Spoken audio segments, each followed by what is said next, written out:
Hi viewers, வணக்கம் and welcome to CM Siva YouTube channel. இன்னைக்கு நம்ம என்ன பார்க்க போறோம் அப்படின்னு பார்த்தீங்கன்னா, இந்த சோலார் வால் லேம்ப் பத்தி தான் பார்க்க போறோம். வாங்க பார்க்கலாம்.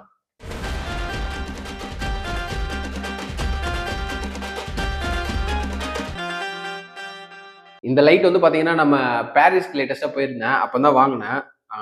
விலை வந்து நான் கடைசியில் சொல்றேன். நீங்க அது வரை கெஸ் பண்ணுங்க எவ்வளோ இருக்கும் அப்படின்னு சொல்லிட்டு.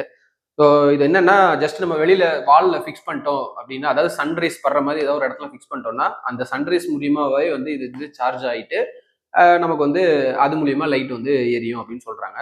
ஸோ உள்ள ஓப்பன் பண்ணி உள்ள எப்படி இருக்குன்னு பார்ப்போம்.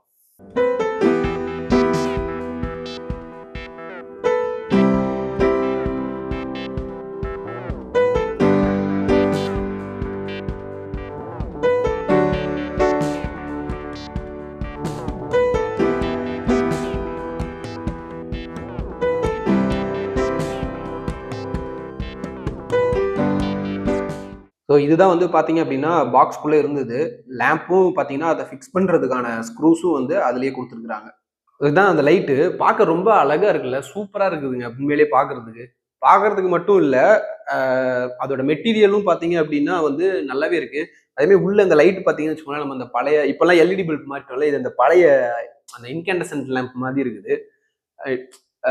பார்க்க ரொம்ப அட்ராக்டிவா இருக்குது. எனக்கு ரொம்ப பிடிச்சிருக்குது. ரெண்டாவது குவாலிட்டியுமே வந்து பார்த்தீங்கன்னா, இந்த மெட்டீரியலோட குவாலிட்டியுமே நல்லா சூப்பரா இருக்கு.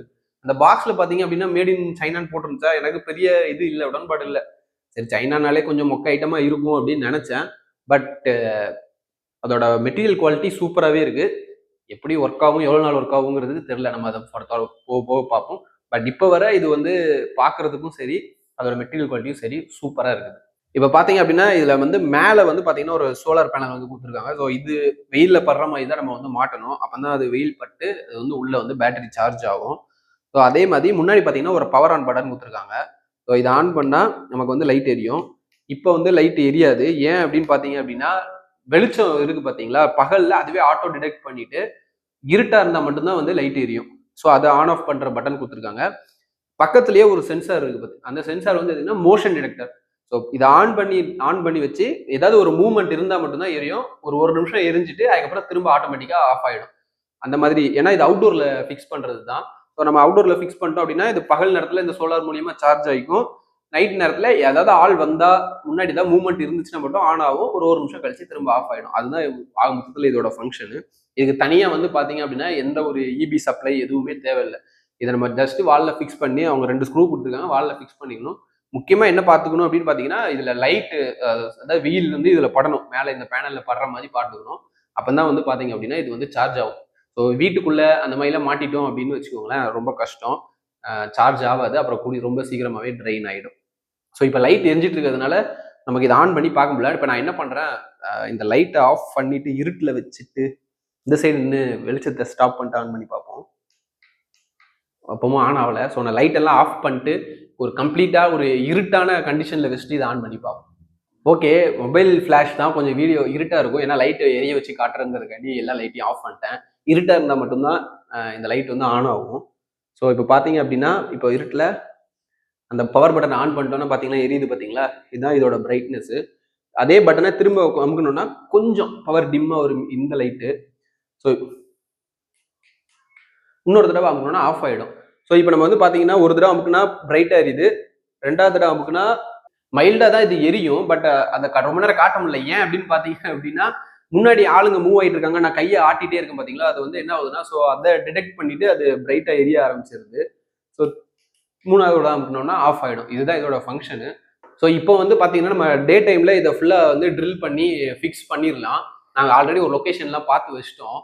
ஸோ ஃபிக்ஸ் பண்ணிவிட்டு நைட்டு ஆன பிறகு இது எப்படி எரியுது, எந்த மாதிரி பெர்ஃபார்ம் பண்ணுது அப்படிங்கிறத நைட் எஃபெக்ட்ல எடுத்து வீடியோவை போடுறேன். ஓகே, இப்போ இதை வந்து இங்கே தான் செவுத்துல ஃபிக்ஸ் பண்ண போகிறோம். இது என்னன்னு பார்த்தீங்கன்னா, எங்கள் வீட்டுக்கு ஏறி வர படிக்கட்டு, மேலே போகிற இது. ஸோ ஸ்டேர் கேஸில் ஃபிக்ஸ் பண்ணாதான் இது கரெக்டாக சூரிய வெளிச்சமும் படுற மாதிரி இருக்குது. ப்ளஸ் வந்து பார்த்தீங்கன்னா நைட் அடிக்கடி ஆள் வந்தாங்கன்னா பிரைட் ஆட்டோமேட்டிக்காக எரியறதுக்கு ஹெல்ப்ஃபுல்லாக இருக்கும். அதனால் வந்து இந்த லொக்கேஷன் தான் பார்த்து வச்சுருக்கிறோம். கரெக்டாக வெளிச்சம் இங்கே தான் வருது. இப்போ ஃபஸ்ட்டு இதை வச்சுட்டு மேலே 2 ஹோல்ஸ் கொடுத்துருக்காங்க போகிறதுக்கு, அதை வச்சு மார்க் பண்ணிடலாம். இந்த ஹைட்டு இவ்வளோ ஹைட் இருந்தால் ஒரு வெளிச்சம் படும் நம்புகிறேன்.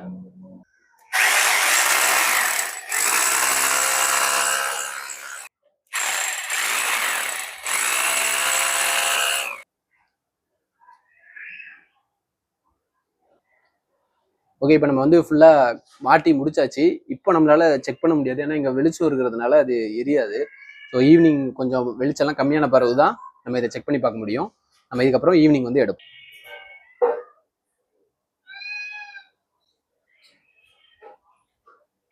ஃபைனலி நம்ம லைட்டை டெஸ்ட் பண்ணுறதுக்கான டைம் வந்துருச்சு. ஃபுல்லாக இருட்டிருச்சு, வெளில பார்த்தீங்கன்னா தெரியும். ஸோ இந்த அளவுக்கு ஓரளவுக்கு இருட்டுன பிறகு தான் வந்து லைட் வந்து ஒர்க் ஆக ஆரம்பிக்குது. இந்த அளவுக்கு இருட்டுனா ஒரு 6 மணிக்கு அந்த டைம்லேயே அந்த வெளிச்சம் லோவா வெளியே லைட் ஒர்க் ஆக ஆரம்பிச்சிருச்சு. 2 லைட் இருக்கிறதுனால உங்களுக்கு பிரைட்னஸ் எவ்வளோ தெரியல. நான் இந்த லைட் ஆஃப் பண்ணி காட்டுறேன். தெரியுதா? என் ஃபேஸ் தெரியுதா பாருங்க கேமராமேன். பிரைட்னஸ் ஓகேவா? பிரைட்னஸ் ஓகேன்னு கேமராமேன் சொல்றாரு. தெரியல, நீங்களே பார்த்துக்கோங்களேன் வீடியோவில் எந்த அளவுக்கு என் ஃபேஸ் தெரியுதுன்னு. பட் ஆனால் ஓரளவுக்கு பிரைட்டாக இருக்குது, சுத்தமாக இருட்டாக இல்லாமல். ரொம்ப கஷ்டமாக இருக்கும்ல படிக்கட்டு ஏறி போகிறதுக்குலாம், அதுக்கு இது பண்ணுற அளவுக்கு பிரைட்னஸ் வந்து இருக்குது. இப்போ நான் இங்கேருந்து பார்த்தீங்களா பேசிகிட்டு இருக்கையிலே ஆஃப் ஆயிடுச்சு, ஏன்னா மூவ்மெண்ட் இல்லாதனால. இப்போ நான் மூவ் ஆகிறேன், சென்சார் பாருங்க, அப்படி மூவ் ஆன உடனே லைட் எரிய ஆரம்பிச்சிருச்சு. ஓகே தான், இது வந்து 1 மினிட் வந்து எரியுது. இப்போ அதுக்குள்ளே ஏதாவது மூவ்மெண்ட் திரும்ப டிடெக்ட் ஆச்சு அப்படின்னா திரும்ப கண்டினியூஸாக எரிஞ்சிட்டே இருக்குது. இல்லை அப்படியே நம்ம ஸ்டாண்ட்ஸில் அப்படியே ஐடியா நின்றுட்டே இருந்தோம் அப்படின்னா அது கிட்டத்தட்ட ஆஃப் ஆகிடுது. ஸோ சென்சிங் ரேஞ்சு வந்து பார்த்தீங்கன்னா நாங்கள் இவ்வளோ தான், இந்த ஒரு கிட்டத்தட்ட ஒரு இது எத்தனை அடி இருக்கும், 1 2 ஒரு 4-5 அடி கேப்பில் தான் நாங்கள் ஃபிக்ஸ் பண்ணியிருக்கோம். அதனால் எங்களால் மேக்ஸிமம் 5 அடி தான் செக் பண்ண முடியுது. அதுக்கப்புறம் ஓப்பன் ஏரியா அப்படிங்கிறதுனால இருங்க, அது வேற எரிஞ்சு ஆஃப் ஆகுது, நான் அந்த லைட்டே போட்டுடுறேன். ஸோ ஒரு 5 அடி வரை சென்ஸ் பண்ணுது. 5 அடியும் அதே மாதிரி நான் லைட்டை கொஞ்சம் மேலே ஃபிக்ஸ் பண்ணிக்க பார்த்தீங்கன்னா ரொம்ப கீழே இருந்தாலும் சென்ஸ் ஆக மாட்டேங்குது. ஃபார் எக்ஸாம்பிள் நம்ம லைட்டு கீழே இந்த அளவுக்கு கீழே இருந்தோம்லாம் வந்து அது டிடெக்ட் பண்ண மாட்டேங்குது. கொஞ்சம் லைட்டுக்கு முன்னாடி இருக்கணும், அந்த ரேஞ்சில் இருந்தால் மட்டும் தான் அது வந்து டிடெக்ட் ஆகுது. ஸோ லைட்டோட brightness okay, usage okay, but அந்த சென்சிங் மட்டும் கொஞ்சம் இதுவாக இருக்குது. மேபி உங்களுக்கு இந்த வைடு லொக்கேஷன் வந்து ரொம்ப பெருசாக ஒரு 10 அடி கேப் இருந்ததுன்னா அந்த இதில் இருக்கிற கொஞ்சம் நல்லா டிடெக்ட் பண்ணும் அப்படின்னு நினைக்கிறேன். ஸோ நான் ரொம்ப ஹைட்டும் மேலே தூக்கி இங்கே வந்து ஆளுங்க வந்து போகிறதுனால கீழே இறங்கி அடிக்க முடியாது, அடித்தா ஆஃப் ஆகிடும், இல்லை யாராவது இறங்கி போயில இடிச்சிருவாங்க, உடஞ்சிரும். அதனால் கொஞ்சம் ஹைட்டாக ஃபிக்ஸ் பண்ணேன். அதனால என்ன ஆகுதுன்னா அது அந்த ரேஞ்சில் இருந்தால் மட்டும்தான் டிடெக்ட் ஆகுது. இப்போ கூட பார்த்தீங்கன்னா இந்த இங்கேருந்து கை காமிக்கல டிடெக்ட் ஆயிடுச்சு. ஸோ அந்த சென்சிங் இது மட்டும். ஸோ லொக்கேஷன் வந்து நீங்கள் கொஞ்சம் பெரிய லொக்கேஷன் அந்த மாதிரி இடத்துல ஃபிக்ஸ் பண்ணீங்க, சன்லைட்டும் படுற மாதிரி ஃபிக்ஸ் பண்ணீங்கன்னா இது வந்து ஒர்த்தான ப்ராடக்ட் தான். இந்த ரிவ்யூ உங்களுக்கு பிடிச்சிருக்கும் அப்படின்னு நம்புகிறேன். அப்படி பிடிச்சிருந்துச்சுன்னா லைக் பண்ணுங்கள், ஷேர் பண்ணுங்கள், சப்ஸ்கிரைப் பண்ணுங்கள்.